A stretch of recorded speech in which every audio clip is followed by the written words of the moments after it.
എടാ നമുക്കൊരു ബിസിനസ് തുടങ്ങിയാലോ? എടാ കൂരിയില്ലേ കുരി, നമ്മുടെ തീട്ടക്കൂരി, അതിനെ തോട്ടീന്ന് അടിച്ച് വിദേശത്തേക്ക് കയറ്റിയേക്കാൻ പോകുന്നു. കിട്ടിലും ബിസിനസ് ആയിരിക്കും. ഔഷധ ഗുണമുള്ള മരുന്നാണ് തീട്ടക്കൂരി. എടാ ആ സ്കൂളിൻ്റെ അടുത്തുള്ള പറമ്പ് വാങ്ങാം, പണിയാനാണ് പ്ലാൻ. ഇതാവുമ്പോ 1 മണിക്കൂറിന് 1000 വെച്ച് വാങ്ങിയാൽ 2 വർഷം കൊണ്ട് മുടക്കോലിങ്ങ് പോരും. ഏത്? എടാ നക്ഷത്രാമ, ഇരുതലമൂരി, ഇതിൻ്റെയൊക്കെ റീറ്റെയിൽ ബിസിനസ് ആരംഭിക്കുക. കൈവശമുള്ള ആളുകളെ ക്ലൈൻ്റായിട്ട് മുട്ടിച്ചാൽ മതിയല്ല. അതാവുമ്പോ കമ്മീഷനായിട്ട് 5-6 ലക്ഷം ഇങ്ങ് പോരും. വീട്ടിലൂടെ സെറ്റ് ചെയ്യാം. എന്തായാലും വീട്ടിൽ കഴിക്കാനും ഉണ്ടാക്കണം. അതാവുമ്പോ എല്ലാം ഒന്ന് വിറ്റാൽ മതിയല്ല. ഇൻവെസ്റ്റ് ഇല്ലാതെ ലാഭവും കിട്ടും. വീട്ടിലുണ്ട് ഭയങ്കര ഡിമാൻഡാണല്ലോ. കൊച്ചിയിലൊരു ടീ ഷോപ്പ് തുടങ്ങിയാലോ? അതാവുമ്പോ ഏതെങ്കിലും ബംഗാളി പിടിച്ച് നിർത്തിയാൽ മതിയല്ല.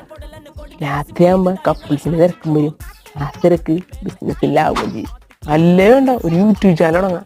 അതാവുമ്പോ എന്തെങ്കിലും കണ്ടന്റ് ഇട്ടാൽ ലക്ഷങ്ങൾ അക്കൗണ്ടിൽ വരും. വലിയ ഇൻവെസ്റ്റ്മെന്റും ഇല്ല. ഏത്?